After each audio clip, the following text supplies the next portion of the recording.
ఏమి రాసినా చెల్లుతుంది, ఏమి చెప్పినా నడుస్తుంది అని ఈనాడు భ్రమపడుతోంది. గత కొన్ని రోజుల నుంచి పెద్దిరెడ్డి రామచంద్రారెడ్డి గారిపై పనిగట్టుకుని దుష్ప్రచారం చేస్తోంది అని భూమన కరుణాకర్ రెడ్డి అన్నారు. నిన్న ఒక పత్రిక పనిగట్టుకొని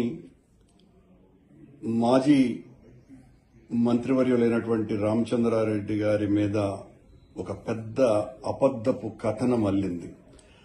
ఆ కథనాన్ని నిజంగా చూపించటం కోసమని పతాక శీర్షికలలో వెయ్యటమే కాకుండా దాన్ని తెలుగుదేశం పార్టీ ప్రభుత్వానికి పూర్తిగా ఏదో గొప్ప విషయాలన్నింటినీ కూడా అందజేస్తున్నట్టుగా రాసి పనిగట్టుకొని గత కొద్ది కాలంగా ఆయన మీద ఆ పత్రిక విషప్రచారం చేస్తూనే ఉన్నది. రామచంద్రారెడ్డి గారు ఏ రకంగానూ కూడా అటవీ భూములను ఆక్రమించకుండా లేకపోయినప్పటికీ కూడా ఉద్దేశపూర్వకంగా మేము ఏమి రాసినా చెల్లుతుంది, మేము ఏం చెప్పినా కూడా నడుస్తుంది అన్నటువంటి ఒక గట్టి నమ్మకంతో ఆయన మీద ఉన్నటువంటి కోపము దుగ్ధతోటి వైఎస్ఆర్ కాంగ్రెస్ పార్టీ మీద, జగన్మోహన్ రెడ్డి గారు మా నాయకుడి మీద, మా మీద, అందరి మీద ఈ రకంగా ప్రభుత్వం ఈనాడు ఉన్నటువంటి ప్రభుత్వం చేయాల్సినటువంటి మంచి చేయకుండా ఇలా వైఎస్ఆర్ కాంగ్రెస్ పార్టీ పాలన అంతా కూడా అరాచకమే జరిగింది అని ఇంకా ప్రజల్ని నమ్మించాలా అనేటువంటి ప్రచారంలో భాగంగానే ఈ రకంగా రామచంద్రారెడ్డి గారి మీద ఆ విషం చిమ్మింది. రామచంద్రారెడ్డి బేసిక్ గానే ఆయన ఈ రకమైనటువంటి అరాచకాలకి, ఆక్రమణలకు పూర్తి వ్యతిరేకమైనటువంటి వ్యక్తి. వైఎస్ఆర్ కాంగ్రెస్ పార్టీలో ఒక ప్రధానమైనటువంటి భూమికను పోషిస్తున్నటువంటి వ్యక్తి. రామచంద్రారెడ్డి గారిని దెబ్బతీస్తే వైఎస్ఆర్ కాంగ్రెస్ పార్టీని మరింత దెబ్బతీయొచ్చును అనేటువంటి ఆలోచనతోనే ఈ రకమైనటువంటి కుట్రలు కూటమి ప్రభుత్వం చేస్తున్నది.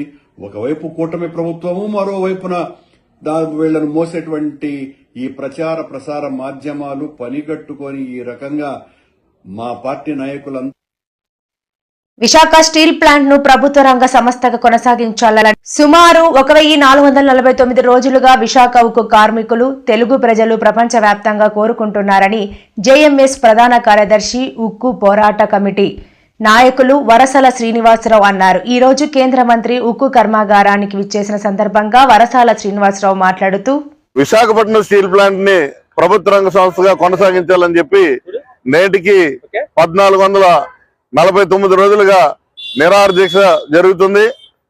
విశాఖపట్నానికి రెండవసారి కేంద్ర ఉక్కు శాఖ మంత్రి కుమారస్వామి గారు ఇవాళ విశాఖపట్నానికి వచ్చారు. విశాఖపట్నం స్టీల్ ప్లాంట్ సందర్శనకు వచ్చారు. గతంలో 6 నెలల క్రితం ఆయన విశాఖపట్నం స్టీల్ ప్లాంట్ సందర్శన చేసి ఈ ప్లాంట్ చాలా బాగుంది, మంచి ప్లాంట్, ఆసియాలోనే మంచి కంపెనీ, ఈ కంపెనీని ప్రభుత్వ రంగ సంస్థగా కొనసాగించడం కోసం ప్రధానమంత్రి గారితో నేను మాట్లాడతాను, నేను వెళ్లిన అనతి కాలంలోనే వారం రోజుల్లోనే పూర్తి స్థాయి ఉత్పత్తి దిశగా నేను నడిపిస్తానని చెప్పి వెళ్ళడం జరిగింది. ఆయన వెళ్ళిన దగ్గర నుంచి అనేక ఇబ్బందులు కలుగజేస్తూ గత 2021 నుంచి ఏదైతే వివక్షత చూపుతూ కేంద్ర ప్రభుత్వం ఈ ప్లాంట్ ని మట్టు పెట్టాలి, ఎవరికన్నా కట్టుబెట్టాలని ప్రయత్నం చేస్తుందో అదానికి, అంబానీకో వివక్షతతో పూర్తిగా ఉత్పత్తిని నిలిపేసి నష్టాల దిశగా నెట్టేసింది. ఈ 4 సంవత్సరాలుగా లాభాలు ఉన్న కంపెనీని నష్టాలకు నెట్టడమే కాకుండా ఈ కంపెనీ పట్ల అనుచితంగా వ్యవహరిస్తూ ఈ రోజు ఒక ప్యాకేజ్ అనేది ప్రకటించారు. ఆ ప్యాకేజీని 11,440 కోట్లని స్వాగతిస్తున్నాం. విశాఖపట్నానికి వచ్చినటువంటి కేంద్ర మంత్రిని ఆయన పర్యటన కూడా స్వాగతిస్తున్నాం పోరాట కమిటీ తరఫున. కానీ మీరు ఢిల్లీలో ఇచ్చిన హామీలు విశాఖపట్నం స్టీల్ ప్లాంట్ లో ఒక్కటి కూడా అమలు జరగట్లేదు. విధ్వంసం ఆ రోజు నుంచి ఈ రోజు వరకు కూడా కొనసాగుతూనే ఉంది. కేంద్ర ప్రభుత్వం ఆంక్షలు విధించి అనేక రకాలుగా ఇబ్బంది పెడుతుంది. ఒక పక్కనే 750 మంది కార్మికులు రిజైన్ చేసి పట్టచేత్తో పెట్టుకుని బయటకు వెళ్ళిపోయిన పరిస్థితి. వందలాది మంది కాంట్రాక్ట్ కార్మికులు కాంట్రాక్టులు వర్క్లు అయిపోయాయని చెప్పి వాళ్ళని బయట పంపించడం జరిగింది. 4,000 విశాఖ ఉక్కు కర్మాగారం 4 సంవత్సరాల కిందటే ఇవాళ కేంద్ర ప్రభుత్వం 100% అమ్మేస్తాం మూసేస్తాం అని చెప్పారనమాట. కానీ ఆంధ్రలో స్టీల్ ప్లాంట్ కార్మికులు ఒక్క దీక్షతోని ఆఖరి జీతాలు రాకపోయినా సరే, కడుపు గడవకపోయినా సరే పోరాటంలో నిలబడ్డాం. ఈ పోరాటానికి ఇవాళ బీజేపీ ప్రభుత్వం మేము వేల కోట్ల రూపాయలు ఇస్తామని ప్రాపగండా చేస్తారన్నమాట. ఈ వేల కోట్ల రూపాయలన్నీ 2014లో మీరు ఏదైతే ప్రైవేటీకరణ చేస్తారో నిర్ణయం చేశారో కేబినెట్ లోని 21 జనవరి 23వ తారీఖున, ఆ రోజు నుంచి వచ్చిన నష్టాలు అన్నమాట. మీరు ఒక్కసారి కళ్ళు తెరిస్తే మీరు ఆ ప్రకటన చేయకపోతే దీనికి నష్టాలు రావు. దీనికి గనులు ఇస్తామని చెప్పారు 2014లో ప్రధానమంత్రి గారు ఇవాళ మీడియా ముందు పబ్లిక్ మీటింగ్ లో చెప్పారు, విశాఖ ఉక్కు కర్మాగారానికి సొంత గనులు కేటాయిస్తామని చెప్పేసి. కేటాయించలేదు, దీన్ని అమ్ముతామని నిర్ణయం చేశారు. ఈవేళ భారతదేశంలో అనేక లక్షల కోట్ల రూపాయల రాయితీలు. నర్సీపట్నం మున్సిపాలిటీ 3వ వార్డులోని జరిగిన అల్లర్లలో 3 కేసులు నమోదు చేసినట్లు డీఎస్పీ శ్రీనివాసరావు తెలిపారు. పాత రౌడీ షీటర్ మల్లేష్ తన 2 కుమారులతో కలిసి విధ్వంసానికి పాల్పడ్డారని తెలిపారు. మొన్న అనగా 28/1/25 రాత్రి 11:30 గంటల ప్రాంతంలో నర్సీపట్నం ఎస్పీ కాలనీ దగ్గర ఈ DC sheet holder Raut Mahesh వాళ్ళిద్దరు తాలూకా రౌత్ మల్లేష్ వాళ్ళిద్దరు కొడుకులు, మిగతా కొంతమంది వ్యక్తులంతా కూడాను అక్కడ అంబేద్కర్ విగ్రహం ఉంది. ఆ విగ్రహం దగ్గర వీళ్ళు మందు తాగి అట్లాగే అక్కడ ఆ విగ్రహాన్ని కాస్త అంబేద్కర్ తాలూకా విగ్రహాన్ని డ్యామేజ్ చేయడం జరిగింది. ఆ కళ్ళద్దాలు కూడా విరిగిపోయింది.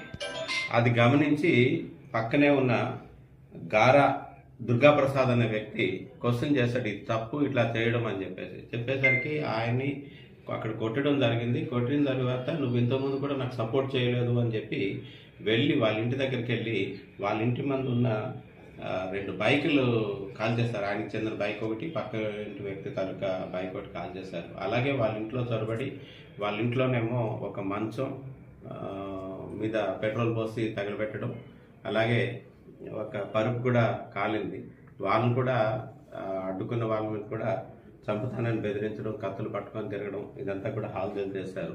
అక్కడి నుంచి వచ్చి మళ్ళీ బీసీ కాలనీలోనేమో ఇంకొక మోటార్ సైకిల్ ఒకటి కాల్ చేశారు.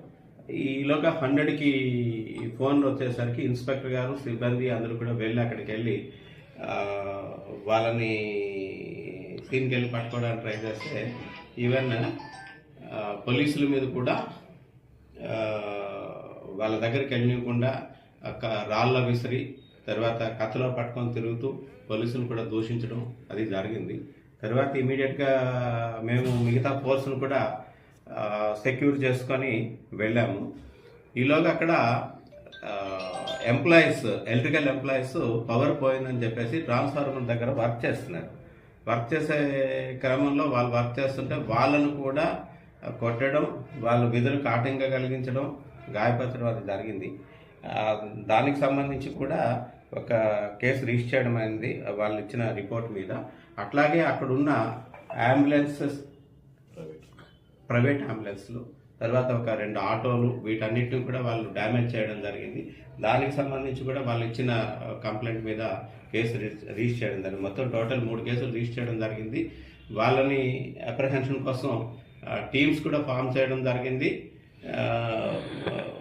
ఎవరు నర్సీపట్నం టౌన్, రూరల్, అలాగే Payakaraopeta inspectors, sub inspectors staff తోటి ఇమీడియట్గా ఎస్పీ గారు కూడా ఇన్ఫార్మ్ చేయగానే అదనపుగా స్పెషల్ పార్టీని కూడా పంపించడం జరిగింది.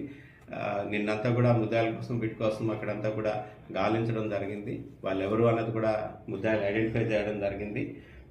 వాళ్ళ అప్రహెన్షన్ కోసం అని చెప్పేసి టీమ్స్ తిరుగుతున్నాయి. విజయనగరం జిల్లా శృంగవరపు కోట నియోజకవర్గం ఆతవ గ్రామానికి రోడ్డు వేయాలని ఎమ్మెల్యే ఎదుట బైఠాయించిన గ్రామస్తులు. ఏపాడ మండలం ఆతవ గ్రామానికి రోడ్డు వేయాలని గ్రామ ప్రజలు ధర్నా. సిపిఎం పార్టీ జిల్లా నాయకుడు చెల్ల జగన్ ఆధ్వర్యంలో గత 3 రోజులుగా అతవ గ్రామానికి రోడ్ నిర్మించాలంటూ టెంట్ వేసి గ్రామస్తులు ధర్నా నిర్వహిస్తున్నారు. అటుగా వెళుతున్న ఎమ్మెల్యే కోళ్ల లలిత కుమారితో తమ గోడు వినిపించుకుంటున్నప్పటికీ స్పష్టమైన వాగ్దానం రాకపోవడంతో ఎమ్మెల్యే కాన్వాయ్ని అడ్డగించారు. తమకు న్యాయం జరిగే వరకు పోరాటం చేస్తామని కారును పోనీయకుండా ప్రజలు భీష్మించుకుని కూర్చుని ఉండడంతో పోలీసులు రంగప్రవేశం చేసి ఎమ్మెల్యేను అక్కడి నుంచి పంపించి వేయడంతో ఆగ్రహించిన ఆతవ గ్రామ ప్రజలు తమకు రోడ్డు వేసే వరకు ఇక్కడ నుండి కదిలేది లేదని ధర్నా కొనసాగించారు. పాడ మండలం ఆతో గ్రామానికి సంబంధించి నేటికి 3 రోజులుగా మొత్తం అన్ని కుటుంబాలు రోడ్డు మీదకి వచ్చి మాకు రోడ్డు కావాలని చెప్పేసి ఇక్కడ ఏడడం జరుగుతుంది. ఇప్పుడు స్వతంత్రం వచ్చి ఇన్ని సంవత్సరాల తర్వాత ప్రజలు రోడ్డు కోసం రోడ్డు ఎక్కడం అనేది ఎక్కడా లేదు. అందువల్ల పాలకులు పట్టించుకోకపోవడంతో వాళ్ళు అన్ని పనులు మానుకొని ఈ ప్రాంతానికి వచ్చి ఈ రోడ్డు మీద బైఠాయించి వంట వార్పు చేసుకొని ఆందోళన చెందుతున్నారు. ఈ గ్రామం అంటే అసలు పట్టించుకునే పార్టీ కానీ పట్టించుకున్న నాదురు కానీ అధికారి లేడు. ఎప్పుడూ ఆతవ అంటే నిర్లక్ష్యమే. ఈ ఆతవకి మొత్తం 3 మండలాలతో లింక్ ఉంది. అయినా సరే దీన్ని వల్లకాడుగా మార్చేశారు. ఆతవ గ్రామానికి వెంటనే తారు రోడ్డు వెయ్యాలని చెప్పేసి నిధులు వేయకపోవడం అన్యాయం అని చెప్పేసి మేము ఆందోళన చేస్తున్నాం. ఈ ఆందోళన జరుగుతున్న క్రమంలో ఏదో పని మీద ఎమ్మెల్యే వచ్చి కనీసం వీళ్ళని మనుషులుగా కూడా చూడకుండా ఏదో నిర్లక్ష్యంగా ఏదో చెప్పేసి వెళ్ళిపోయే ప్రయత్నం చేస్తుంది. అది అన్యాయం. ఎందుకంటే ఈ ప్రాంతం ఓట్లతోటే ఎమ్మెల్యేగా గెలిచిన తర్వాత ఈ ప్రాంత ప్రజల్ని అలాగా చులకనాడడం అలాగా తీసి పారేయడం చాలా విచారకరం. వెంటనే తక్షణమే అధికారులు ప్రజాప్రతినిధులు ఎమ్మెల్యే కొలుగు చేసుకొని రోడ్డు వేయాలని చెప్పేసి రోడ్డు కానీ ప్రారంభించే వరకు ఈ ప్రాంతం నుంచి కదిలేదు లేదని, అంతేకాకుండా అవసరమైతే ఉధృతం చేస్తామని చెప్పేసి ఆందోళన మరికొంత ఉవ్వెత్తున పైకి తీసుకెళ్లే ఆలోచన కూడా ఇప్పుడు చేస్తాం. అందువలన తక్షణమే మీరు ఎంత పనులు చేస్తారో లేకపోతే చౌవరేవో మమ్మల్ని తేల్చుకోమంటారో అధికారులు ప్రజాప్రతినిధులు చెప్పాలని చెప్పేసి మేము డిమాండ్ చేస్తున్నాం. నారాయణ జిల్లా వెలకోట పోస్టు ఆతో మాలమూరు గ్రామంలో పెద్దిరెడ్డి బడా దోపిడీ అని పంచుమర్తి అనురాధ అన్నారు. ఈ మేరకు ఆమె మీడియాతో మాట్లాడుతూ పగలంతా పూజలు చేస్తూ రాత్రంతా దోపిడీలు చేస్తారని ఆమె ఘాటు వ్యాఖ్యలు చేశారు. ఇలాంటి వ్యక్తిని మనం ఎన్నడూ చూడలేదని విమర్శించారు. ఇలాంటి స్ప్లిట్ పర్సనాలిటీని మనం చూడం. ఒక్క పెద్దిరెడ్డి రామచంద్రారెడ్డిలోనే ఈ స్ప్లిట్ పర్సనాలిటీని చూస్తూ ఉన్నాం. పీలేరు ఎమ్మెల్యేగా మొదలుకొని అతని అవినీతి సామ్రాజ్యాన్ని స్టెప్ బై స్టెప్ పెంచుకుంటూ మరి మండల స్థాయి నుంచి తర్వాత జిల్లా స్థాయి నుంచి తర్వాత రాష్ట్ర స్థాయి నుంచి మరి ఏకంగా కేంద్ర స్థాయి వరకు కూడా మరి అతని అవినీతి సామ్రాజ్యాన్ని విస్తరించారు అనే చెప్పడంలో ఏ మాత్రం కూడా అతిశయోక్తి లేదు. నేను ఏ పాపం ఎరగను, నాకేమీ తెలీదు అని చెప్పి పెద్దిరెడ్డి రామచంద్రారెడ్డి గారు ఈరోజు మరి మన ప్రెస్లో మాట్లాడటం మనం చూస్తూ ఉన్నాం. శాండ్ మాఫియా మీరు చెయ్యలేదు అని మీరు గుండె మీద చెయ్యేసుకొని చెప్పగలరా? ల్యాండ్ మాఫియా మీరు చెయ్యలేదు అని మీరు గుండె మీద చెయ్యేసుకొని చెప్పగలరా? అదే విధంగా చివరికి రైతులు రక్తం కూడా పీల్చుకునే విధంగా మీరు మీ శివశక్తి డైరీ ద్వారా మరి పాల రేటు సైతం కూడా ఎక్కువ రేట్లకు అమ్మిన మాట వాస్తవం కాదా అని చెప్పి సందర్భంగా నేను అడగదలుచుకున్నా. అంతేకాకుండా మదనపల్లిలో మరి ఒక గవర్నమెంట్ ఆఫీస్లో ఫైల్ దగ్ధమైతే నాకు ఏ సంబంధం లేదు అని చెప్పిన మీరు ముందస్తు బెయిల్ ఎందుకు తెచ్చుకున్నారు అని చెప్పి ఈ సందర్భంగా మేము అడగదలుచుకున్నాం. అసైన్డ్ భూములు కొట్టేసిన మాట వాస్తవం కాదా? ఇరిగేషన్ భూములు కొట్టేసిన మాట వాస్తవం కాదా? శాండ్ మాఫియాలో కోట్లు సంపాదించి అవినీతి సొమ్మును కూడగొట్టుకుంది వాస్తవం కాదా? ల్యాండ్ మాఫియా ఎక్కడ పడితే అక్కడ ఎకరాలు కొట్టేసి కోట్లు దండుకున్న మాట వాస్తవం కాదా అని చెప్పి ఈ సందర్భంగా నేను అడగదలుచుకున్నా. చిన్న చితగా 1 ఎకరం దగ్గర నుంచి 1000 ఎకరాల వరకు కొట్టేసిన బాపతి మరి మనం చూస్తూ ఉన్నాం. ఇప్పుడు పెద్దిరెడ్డి రామచంద్రారెడ్డి నేనేమీ ఎరగను, నాకు ఏమీ సంబంధం లేదు అని చెప్పి మీరు ఒక స్టేట్మెంట్ ఇస్తే సరిపోయిందా అని అడుగుతా ఉన్నా. మీ ఓటర్ లిస్ట్ కన్నా, మీ పుంగనూరు ఓటర్ లిస్ట్ కన్నా కూడా మీ అవినీతి పాపాల లిస్టే ఎక్కువగా ఉంది అనే విషయం మీరు గమనించారా అని చెప్పి ఈ సందర్భంగా నేను అడగదలుచుకున్నా. ముఖ్యంగా మీరు చూస్తే చిత్తూరు జిల్లాలో పులిచెర్ల మండలంలో అసైన్డ్ భూములు స్వాహా చేసిన మాట వాస్తవం కాదా? 900 ఎకరాలు 982 ఎకరాల పైన మరి మీరు కబ్జా చేశారు అనేది మరి మీడియాలో వచ్చింది, అన్నిట్లో వచ్చింది, అయినప్పటికీ కూడా మీరు దానికి ఎక్స్ప్లెనేషన్ ఇచ్చే పరిస్థితిలో లేరు. అదేవిధంగా పుంగునూరు మండలం రాగానిపల్లెలో భూములు కొట్టేసిన మాట వాస్తవం కాదా? అదేవిధంగా రేణిగుంటలో గవర్నమెంట్ ల్యాండ్ ఉంటే 100 ఎకరాల గవర్నమెంట్ ల్యాండ్లో మధ్యలో 20 ఎకరాలు మీ భార్య గారి పేరు మీద ఎలా వచ్చింది? ఇది ఎక్కడైనా విన్నామా? రేణిగుంట ఎయిర్పోర్ట్ పక్కన 100 ఎకరాల గవర్నమెంట్ ల్యాండ్ ఉంటే మధ్యలో 20 ఎకరాలు మాత్రమే 20 ఎకరాలు. గతంలో ఏ చిన్న సర్టిఫికెట్ కావాలన్నా ఆఫీసుల చుట్టూ తిరిగి పరిస్థితి ఉండేదని మంత్రి నారా లోకేష్ తెలిపారు. తమది ప్రజా ప్రభుత్వం కాబట్టి లోకేష్ గవర్నెన్స్ లో ప్రారంభించినట్లు తెలిపారు. ఇవాళ 161 సేవలను లాంచ్ చేశామని, త్వరలో 360 సేవలను విస్తరిస్తామని వెల్లడించారు. అక్షరదోషాలు వస్తే ఏంటి పరిష్కారం? ఏదండి సర్టిఫికెట్లో అక్షరదోషాలు వస్తే ఏంటి పరిస్థితి? అది కరెక్షన్స్. అది మీరు అడిగేది సర్టిఫికెట్లో తప్పులు ఉంటే కరెక్షన్స్కి అప్లై చేయాలనేది ఉంది. ఆ ఆప్షన్స్ త్వరలో ఎనేబుల్ చేస్తాం. ఎందుకంటే అది డిఫరెంట్ వర్క్ ఫ్లోకి వెళ్తుంది. 80% మంది క్లారిటీగా సర్టిఫికెట్లు వచ్చేస్తే 20% మందికి ఏంటంటే సర్టిఫికెట్లో కొన్ని పొరపాట్లు ఉన్నప్పుడు కరెక్షన్స్కి వెళ్తుంది. అదొక వర్క్ ఫ్లో ఉంది దానికి. ఆ వర్క్ ఫ్లో మేము ఎనేబుల్ చేస్తాం. సో రేపు కరెక్షన్స్ ఏం కావాలంటే ఆ వర్క్ ఫ్లో ద్వారా కరెక్షన్స్ చేసుకోవచ్చు. అది బ్యాక్ ఎండ్ సిస్టమ్ మేము రెడీ చేస్తాం. సో ఇది సింపుల్గా సర్వీసెస్ తీసుకొచ్చి వాట్సాప్ మీద పెడతాం, అంత తేలికైన పని కాదు. ఇది చాలా బ్యాక్గ్రౌండ్ వర్క్ మేము చేయాల్సి వస్తుంది. సో నాకు కూడా ప్రజా దర్బార్లో వచ్చి కలుస్తూ ఉంటారు, మా తండ్రి పేరు తప్పుంది, అది కరెక్ట్ చేయాలి. దానికి ప్రాసెస్ ఉంది ప్రభుత్వంలో. సో నేను ఇప్పుడు అధికారులకి ఛాలెంజ్ ఏమి వేసానంటే, అసలు ఆ ప్రాసెస్ ఎందుకుంది? Is that the right process? Is there a better process? ఇది ఎప్పుడో పాతకాలం ప్రాసెస్, దాన్ని ఎట్లా ఇంప్రూవ్ చేయాలి? సో రియల్ టైమ్ గవర్నెన్స్ మేము డిస్కస్ చేస్తున్నాం. స్మాల్ కోర్ గ్రూప్ పెట్టి will fine tune those process. Sir, here, sir, Sampasivaram. Sir, I have a couple of doubts. Whether are we going with a real-time service, or do we prepare any citizen charter for this e-governance? Since if it is a physical issuing of services, we have citizen charter, and officers also will take some certain time.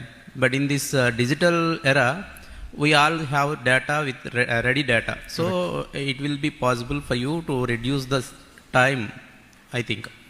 Correct. And how many services government of Andhra Pradesh is going to provide with this platform? You said earlier next time you will 160 enhance plus it. So total services, how many services we have? Yeah. And how you address the grievances, and how the people can track it when once it is not sufficient enough to get the grievance.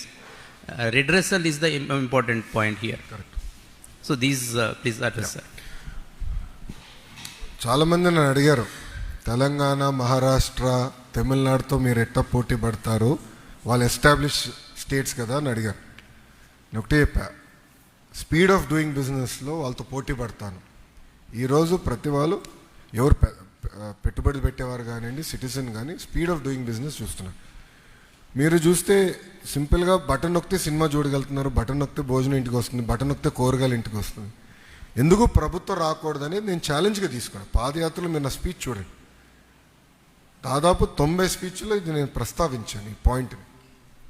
అక్కడ చాలా స్పష్టంగా చెప్పాను. అదే ఆధారంగా తీసుకుని ఇప్పుడు real time సర్వీసెస్లోకి వెళ్తున్నాం. మీరు చూస్తే 99% of the services can be real time, where there is a manual involvement. ఇప్పుడు for example name change, that is legally, అంటే ఇట్ ఈస్ లీగలీ బైండింగ్. సింపుల్గా నేను నేమ్ చేంజ్ ఎలా చేయలేను, there is a legal process. అక్కడ we have to arrive with. అందుకే first phase అది మేము చేయలేదు, because we have to work in the back end. దాంట్లో కూడా నేను ఏం చెప్పానంటే, సింపుల్గా కట్ కాపీ పేస్ట్ చేయొద్దండి. అంటే మనం ఏదో ఒక సిస్టమ్ ఫాలో అవుతున్నాం, I believe it is broken. ఆ బ్రోకన్ సిస్టమ్, అగే నా వ్యక్తిగత అభిప్రాయం ఇది, బ్రోకన్ సిస్టమ్ని don't digitise. All your doing is digitising a broken system, then you're not solving a problem. I said we're not going to accept that. So అలాంటి అన్ని processes paper మీద పెడుతుంది. పనస గ్రామంలో సరైన రోడ్డు సదుపాయం కల్పించాలి. అల్లూరు జిల్లా ముంచంగిపుట్టు మండలం వనుగుమ్మ పంచాయతీలో గల మొక్కపుట్టు జంక్షన్ నుండి పెద్ద సిందిపుట్టు వరకు ఉన్న రహదారి మరమ్మత్తు పనులు చేపట్టాలని పనస గ్రామస్తులు ఆందోళన చేపట్టారు. ఈ సందర్భంగా గ్రామస్తులు మహాదేవ్ గణపతి మాట్లాడుతూ రహదారి పెచ్చులూడి గోతులు ఏర్పడి ప్రమాదకరంగా మారాయని, గ్రామ సమీపంలో ఉన్న బ్రిడ్జి శిథిలావస్థలో చేరిందని, అది కూలిపోయే ప్రమాదం పొంచి ఉందన్నారు. సుమారు 12 సంవత్సరాల క్రితం నిర్మించిన తార్ రోడ్డు కావటం బ్రిడ్జి శిథిలావస్థలో చేరటంతో ఈ మార్గం గుండా ప్రయాణించే వాహనదారులు తీవ్ర ఇబ్బందులు పడుతున్నారన్నారు. ఈ సరిహద్దు గ్రామ ప్రజలకు డుడుమా డ్యాం నుండి దోడిపుట్టు జంక్షన్ వరకు ఇదే ప్రధాన రహదారి కావటంతో నిత్యం పదుల సంఖ్యలో వాహన రాకపోకలు కొనసాగిస్తుంటారని, ఈ మార్గంలో వాహనాల్లో ప్రయాణించి అనేక మంది ప్రమాదానికి గురవుతున్నారని, ఈ మార్గంలో ఆసుపత్రికి వెళ్లాలన్నా అవస్థలు పడాల్సి వస్తుందని ఆవేదన వ్యక్తం చేశారు. ప్రభుత్వం స్పందించి తక్షణమే రహదారితో పాటు బ్రిడ్జి నిర్మాణ పనులు చేపట్టాలని డిమాండ్ చేశారు. ఈ కార్యక్రమంలో సొండా బుద్దు, కామేష్, శ్యాము, మోహన్ దాస్, సాధురం, శుక్ర, గ్రామ మహిళలు పాల్గొన్నారు. నా పేరు సాధురం. మేము ఇప్పుడు పనస గ్రామంలో ఉన్నాము. మాకేటంటే ఇక్కడ మొక్కపుట్టు నుంచి పెదసిందిపుడు వరకు సరైన రోడ్ సౌకర్యం లేదు. రాత్రి ప్రయాణించాలన్నా వెహికల్స్తో ఎటు బయటకు వెళ్ళాలన్నా మాకు చాలా ఇబ్బందికరంగా ఉంది. రోడ్లు అసలు బాగాలేదు, రోడ్లు మెట్టలు తెలిపోయి ఎటు వెళ్ళాలన్నా చాలా ఇబ్బందిగా ఉంది. ఈ రోడ్లు చాలా సంవత్సరాలు అయింది తయారు చేసి, సైడ్ వాళ్ళు కూడా అన్ని పడిపోయి ఇప్పటికీ ప్రభుత్వం చూసినా స్పందించడం లేదు. మాకు ఈ ప్రభుత్వం స్పందించి మాకు ఈ రోడ్ సౌకర్యం అందిస్తే చాలా బాగుంటుందని మేము కోరుకుంటాం. అలాగే రక్షణ గోడ కూడా మాకు ఇప్పిస్తే చాలా బాగుంటుంది. సో దానివల్ల చాలా ప్రాబ్లం అవుతుంది. కొన్ని వెహికల్స్ కూడా అలా పడిపోయి చాలా ప్రమాదకరమైన విషయాలు కూడా అయింది చాలాసార్లు. దానివలన ఈ సైడ్ వాళ్ళు కూడా కట్టిస్తే బాగుంటుంది. పనస, మాలిపుట్టు, పెద్దసిందిపుట్టు మేమంతా కలిసి మాట్లాడుకుని మేము ప్రభుత్వానికి డిమాండ్ చేస్తున్నాం. మాకేంటంటే రోడ్డు కావాలి, రోడ్డు వెంటనే శాంక్షన్ చేయాలని కోరుకుంటున్నాం. అలాగే ఈ బ్రిడ్జిలు కూడా కూలిపోయే అవకాశం చాలా ఎక్కువ ఉన్నాయి. ఏ టైంలో పడిపోతుందో కూడా తెలియదు. చాలా ఇబ్బందికరమైన విషయం ఇది. గవర్నమెంట్ అందరూ స్పందించాలని కోరుకుంటున్నాం.